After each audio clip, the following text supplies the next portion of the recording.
impeccable. Bonjour, ici Feldo pour Tonnerre Impeccable.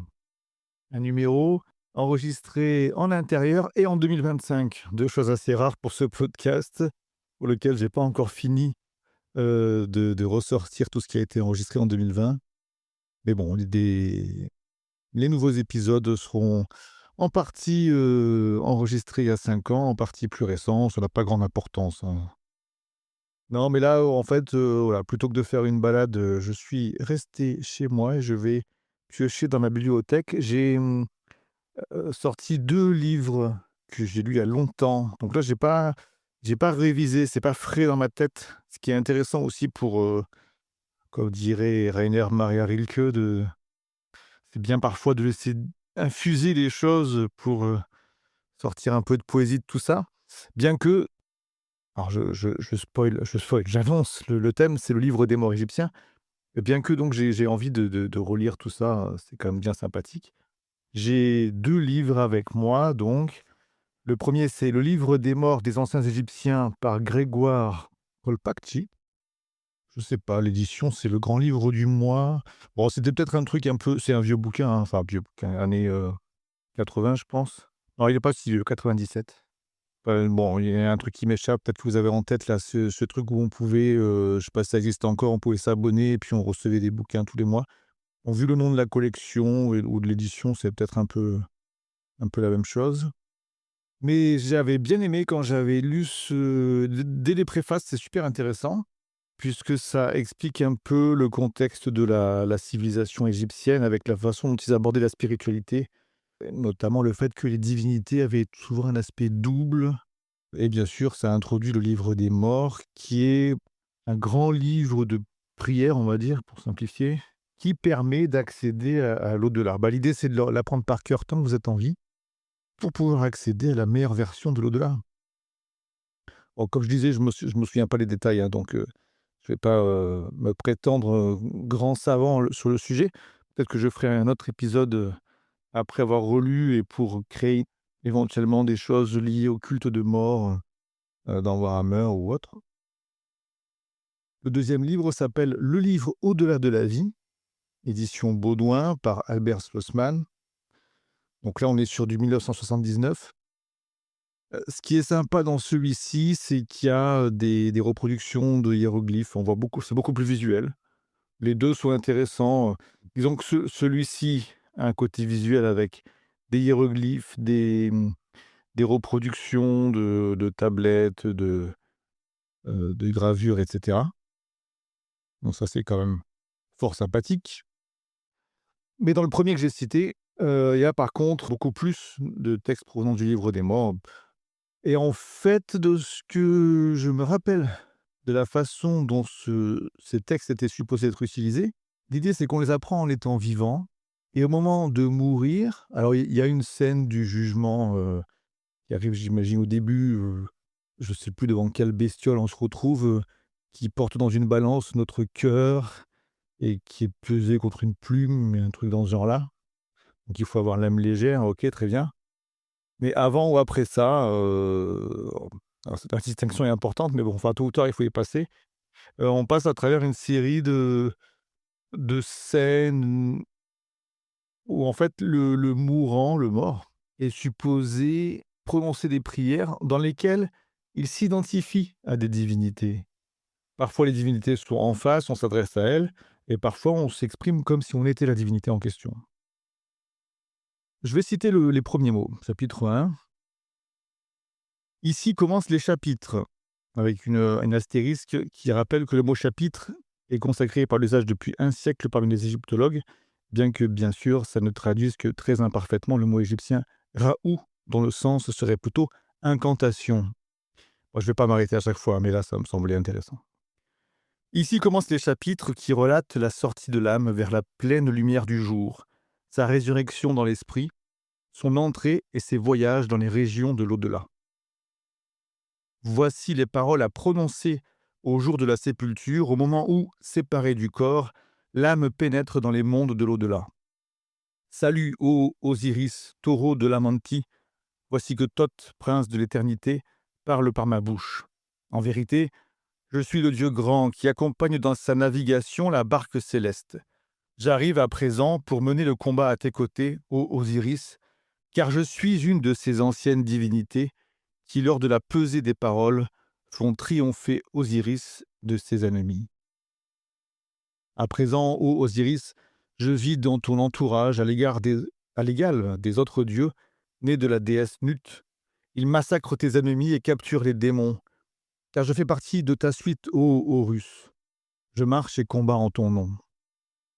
Je suis Thoth, qui fait triompher Osiris de ses ennemis, etc. Je ne vais pas tout lire parce que c'est assez long, mais je pense que ça donne déjà une bonne idée de l'ambiance. Et on voit que Thoth parle par notre bouche et qu'on affirme «je suis Thoth», etc. Donc on est à la fois un mortel et en même temps un véhicule de certaines entités divines.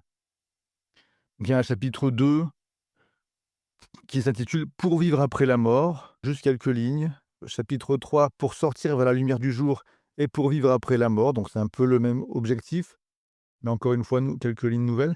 Ça rappelle un peu, je ne sais plus si j'ai fait un tonnerre impeccable sur le sujet, je crois pas, parce que ce serait intéressant à faire. Les grimoires supposément écrits par Albert le Grand, bon, probablement pas.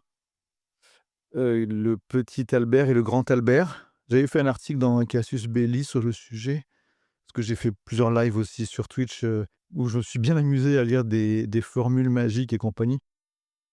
Pas des recettes magiques. C'est un livre du XVIIe siècle, je crois. Ce sont des livres du XVIIe, je pense, dans lesquels, on propose des tas de solutions pour des problèmes du quotidien ou autres. Et là, lire le livre des morts, qui est bien plus ancien, bien sûr, ça me rappelle un peu ça, qu'on a un chapitre pour faire ceci, un chapitre pour faire cela. C'est assez rigolo. Chapitre 6, les figurines magiques. Ô toi, figurine magique, écoute-moi. Si je suis convoqué, si je suis condamné à exécuter des travaux de toutes sortes que l'on fait faire aux esprits des morts dans l'au-delà, sache donc, ô figurine magique, puisque tu possèdes à présent des outils, obéis à l'homme dans son besoin. Apprends que c'est toi qui seras condamné à ma place par les surveillants du Duat, à ensemencer les champs, à remplir d'eau les canaux, à transporter du sable de l'est vers l'ouest. La figurine répond: me voici, j'attends tes ordres. Ça, c'est énorme. On crée une sorte de golem qui va faire notre boulot à notre place dans l'au-delà. Et bah, c'est stylé de ouf. Un petit bot, comme si dans un MMORPG, on avait un bot qui coupe du bois à notre place, quoi. Très bon, donc retenez ça, chapitre 6, les figurines magiques, si vous voulez ne pas faire du sale boulot en enfer. Alors, je ne sais pas s'il faut dire ça en égyptien antique, bon, c'est dur, hein, mais essayons déjà de le reprendre en français, ça peut, sur un malentendu, ça peut marcher. Chapitre 7, le passage sur le dos de l'abominable Apopi. On dirait qu'on fait une statue aussi, parce que ça commence par: «Ô toi, néfaste créature de cire, tu vis par la destruction des faibles et des désemparés. Apprends, je ne suis pas un faible, moi. Je ne suis pas une âme épuisée et défaillante. Tes poisons ne pourront pénétrer dans mes membres.» Donc, ouais, bah, on se prépare à tous les dangers de l'au-delà. Donc, si on est bien préparé de notre vivant, on vivra une meilleure mort. Donc, chapitre 9, après le passage par le tombeau. Chapitre 10, une incantation contre les ennemis. Je force l'entrée du ciel, j'enfonce les portes de l'horizon, je parcours la terre tout entière. Je pense que tout ça a peut-être pu aussi influencer Lovecraft pour les contrées du rêve, ou même si là c'est pas un rêve, enfin je sais pas. En tout cas, si je lis ça aujourd'hui, c'est parce que je pense que ça peut avoir un intérêt dans un jeu de rôle Medfan, si on veut étoffer certaines religions. Alors si on a écouté mes anciens numéros ou lu mon blog, on sait que je suis un peu fan dans Warhammer du dieu mort, hein, qui malheureusement a un nom en français qui ressemble trop au concept de mort, hein. Pour les Anglais, c'est moins un problème, mais chez nous, cette homonymie n'est pas très agréable. Mais à part ça, j'aime bien ce côté quotidien inéluctable de cette divinité. Et j'ai fait un guide en PDF assez fourni là-dessus, mais peut-être que je pourrais encore l'enrichir avec des incantations de ce type pour se préparer à l'au-delà. À vrai dire, bon, on est dans mes premiers numéros, je les avais enregistrés en 2020, je disais. Et on est en 2025, il y a de l'IA générative un peu partout. Bon, je ne veux pas me lancer dans un débat là-dessus maintenant, mais Bien sûr que ce serait tentant de demander à une IA de nous générer des incantations de ce type. Je trouve pas ça très intéressant. Enfin, à la limite, je dirais, autant récupérer les incantations, réelles historiques et les modifier un peu à notre sauce et savoir qu'on s'inscrit à ce moment-là dans une tradition multimillénaire. C'est quand même plus, je sais pas, plus motivant, plus sympa, je trouve. D'autant qu'il y a le choix, hein. Donc je rappelle, je suis toujours dans le bouquin, de 1997 par Ivan, non pardon, parce qu'il y a ça, c'est Ivan, c'est un autre nom, c'est à la mémoire du. Non, l'auteur, c'est Grégoire Kolpachy, Kolpakhtchy, et donc ça, c'est le livre qui reprend, une bonne plein de d'incantations. On a dans un certain chapitre, l'intitulé «Pour être transformé en serpent, pour être transformé en dieu Sébec». À chaque fois, il y a quelques, je vais pas tout lire, hein, à chaque fois, il y a quelques phrases pour, mettre ça en verbe et en force. Pour pouvoir conduire une barque dans l'au-delà, pour conduire une barque dans le monde inférieur.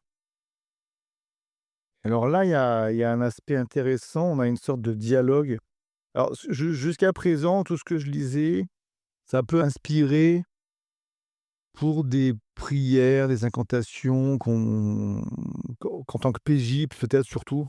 En disant que c'est quelque chose qu'on pourrait travailler en tant que MJ et le proposer à un joueur ou une joueuse qui veut jouer, un prêtre ou une prêtresse de mort ou autre, hein, pas forcément mort non plus, mais ça peut être une divinité antique, archaïque, ou une divinité mineure, moins connue, parce que hem, dans le vieux monde et autres, il y a pas que les divinités majeures qu'on cite souvent, il y a aussi plein de dieux régionaux. Donc voilà, on peut tout à fait, se faire un petit missel de prières, de ce type. J'en ai mis un peu d'ailleurs, j'en ai rajouté dans le guide du culte de mort, j'en avais mis un petit peu. Mais il y a aussi la possibilité de s'inspirer pour des scénarios. Faire un scénar, alors peut-être qu'on peut s'éloigner de Warhammer parce que c'est pas trop le délire, encore que on fait ce qu'on veut, mais j'allais dire, suivant l'univers dans lequel on joue et le type de campagne qu'on fait ou pour un one shot, on peut tout à fait imaginer un voyage vers l'au-delà. Peut-être même prévoir une sorte de one shot à faire jouer si notre tablé subit un TPK, un total party kill, tout le monde meurt. Bon, bah, OK, c'est triste, mais on peut vous jouer, dans l'au-delà et là, on peut, alors bien sûr, ils n'auront pas pris la peine, la plupart des PJ probablement, d'apprendre, des incantations de ce type de leur vivant, mais on peut mettre à l'entrée de l'au-delà une sorte de mentor qui va les guider et leur proposer un parchemin, un livre, je sais pas quoi, qui contient ces incantations, quoi, et leur faire dire des pas trop longs, mais des petits textes de ce type, ça peut être assez drôle. Et ça peut aussi, ce type de livre, inspirer des scènes avec des PNJ, puisque dans le chapitre, qui s'appelle «Pour conduire une barque dans le monde inférieur», on a un dialogue en fait. «Ô vous, esprits qui naviguez sous les impures vertèbres du dos d'Apopie, puissais-je moi aussi naviguer dans ma barque en paix» et cetera. Il y a une introduction. «Regardez-moi, je navigue dans ma barque, enroulant mes cordages, à mesure que j'avance vers la zone maudite, où sont tombées et précipitées vers l'abîme les étoiles». Sans véritable transition, on arrive sur, ce qui ressemble à un dialogue, fait qu'il y a pas, en fait, c'est plus que ça, mais je vais dire quelques éléments. «Devine mon nom», dit le pieu d'ancrage. «Seigneur des 2 terres régnant dans son sanctuaire, voilà ton nom. Devine mon nom», dit le marteau de bois. «Le pied du taureau Apis, voilà ton nom. Devine mon nom», dit la corde de halage. «Les bandelettes bouclées dont se sert Anubis penché sur les momies, voilà ton nom. Devine notre nom», disent les tolets à aviron. «Les piliers du monde inférieur, voilà votre nom. Devine mon nom», dit la cale, «le dieu Aker, voilà ton nom», et cetera. En fait, chaque élément de la barque demande au voyageur ou à la voyageuse, bah, «Quel est mon nom? Sais-tu qui je suis?» Et c'est en décrivant, par le menu toutes ces parties qu'on est jugé digne de naviguer dessus, quoi. Donc là, ça me fait un peu penser à ce qu'on retrouve aussi dans le film des Monty Python, Sacré Graal. Ils doivent traverser un pont et le vieux sage leur pose des énigmes. Donc on peut tout à fait, rajouter des rencontres mystiques comme on n'en verrait pas forcément dans un scénario classique. C'est tout à fait l'occasion de faire ce genre de choses. Pour pénétrer dans le grand temple, je lis encore d'autres intitulés de chapitres, hein, bien que bien sûr je vais pas en lire beaucoup plus. Paroles à prononcer lors de la nouvelle lune. Alors là, clairement, hein, si on a des personnages un peu mystiques dans Warhammer, vu qu'il y a 2 lunes et donc plusieurs lunes spéciales, plusieurs nuits spéciales, il est tout à fait indiqué d'avoir ce genre d'imprécation, enfin de ce genre de prière à faire, lors de la nuit des sorcières ou la nuit des mystères ou ce genre de choses. Exednacht et Geheimnisnacht et je pense que c'est les 2 principales, hein, mais pour échapper aux esprits pécheurs, là pareil, on doit nommer des choses, voilà, pour que le corps ne périsse pas. Ah évidemment ça, même dans la mort, on veut pas vieillir. Pour fixer un djed en or, c'est une amulette en forme de pilier large à la base, parce qu'il peut vraiment rappeler le portail qui est un des symboles du dieu mort dans Warhammer, hein. L'oreiller du défunt, pour faire franchir à l'esprit sanctifié la grande porte. Pour pénétrer par devant Osiris et ses hiérarchies. Hymne à Osiris, on approche de la fin là. Il y a quelques morceaux malheureusement qui sont annoncés perdus, hein. Et voilà, le dernier chapitre n'a pas de titre, il explique, à quoi sert ce livre. Et les dernières lignes sont: «Ce livre t'enseignera les métamorphoses par lesquelles passe l'âme sous l'effet de la lumière.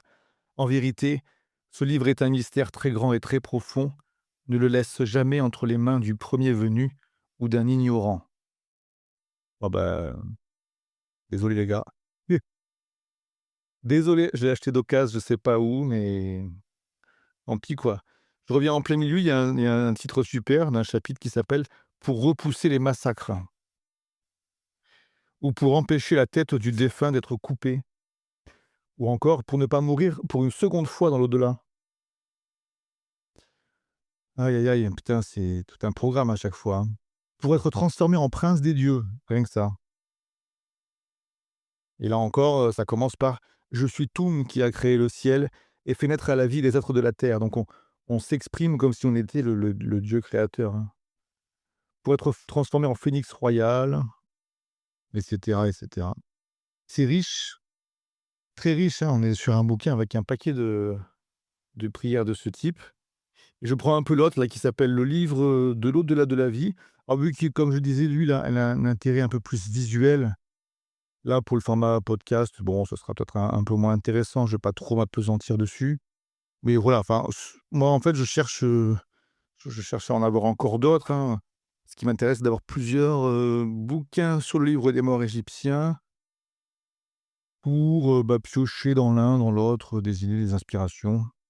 Bon, on l'aura compris, la première chose que ça m'évoque, c'est d'abord, du fluff à rajouter autour du culte des morts dans Warhammer, mais en vrai, c'est tellement riche et puis ça va piocher dans l'histoire humaine depuis si longtemps qu'il y aurait de quoi en faire plein d'autres choses, hein.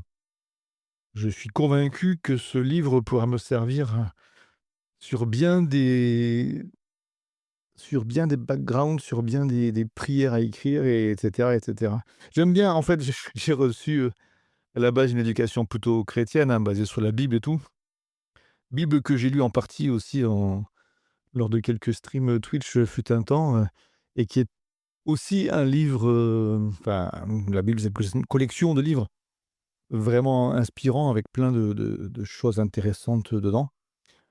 Donc tous ces vieux textes, ce sont des mines d'or parce que à la fois, bah, ça nous instruit sur, bah, l'histoire de nos ancêtres et on comprend mieux peut-être certaines, alors peut-être plus pour la Bible vu qu'on est dans voilà, là je parle depuis la France donc évidemment, c'est plus en lisant, la Bible que ça peut m'aider éventuellement à comprendre, mon époque dans mon lieu géographique. Mais enfin quand même des régions un peu plus éloignées, bah, comme l'Égypte, ça fait quand même partie des choses qui ont beaucoup influencé le monde entier. Donc ça me semble, instructif et vraiment utile à connaître et en plus de ça, donc ça peut générer une inspiration vraiment cool, qui à défaut d'être vraiment originale, reste quand même riche et bon, en tout cas, ça m'intéresserait de savoir si parmi les personnes qui m'écoutent, il y en a qui ont utilisé ce type de texte pour recréer ensuite des personnages, des prières, des scénarios, perso. D'autant que même en partant d'un seul texte, on peut avoir plusieurs traductions, plusieurs interprétations. Donc dans le deuxième livre, il y a une citation, datant de 1904 qui disait: «Il faudrait un volume entier pour donner les traductions du seul chapitre 17.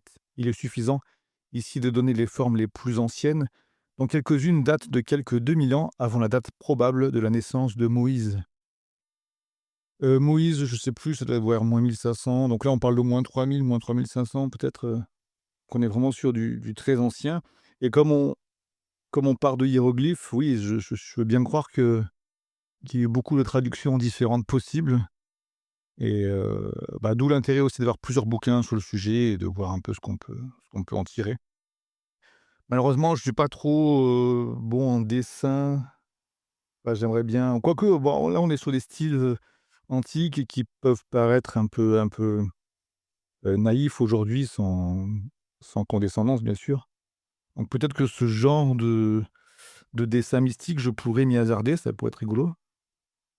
Encore une fois, j'ai pas très envie de générer par IA des pseudo-hiéroglyphes pour en remplir mes PDF. Mais, bon, là encore, s'il y a des gens intéressés pour une collab ou quoi, ça peut être cool, hein. Donc, il y a bien eu, par exemple, l'artiste tatoueur, très cool, Opération Turquoise, qui avait fait ce logo pour, Tonnerre Impeccable qu'on retrouve, notamment sur la chaîne YouTube. Enfin, voilà, je suis ouvert à toute collab, diverses et variées. N'hésitez pas à me contacter le cas échéant. Sur ce, je vais m'arrêter. Je vous dis à plus. Donc les prochains épisodes seront probablement des choses enregistrées en 2020 et après ça reprend vers, j'en ai enregistré d'autres, en 2024-2025 quand même. Je remonte doucement ma pile. Non pas que ce soit très compliqué à monter, mais ça prend toujours un peu de temps quand même. Allez, à bientôt. Tchuss.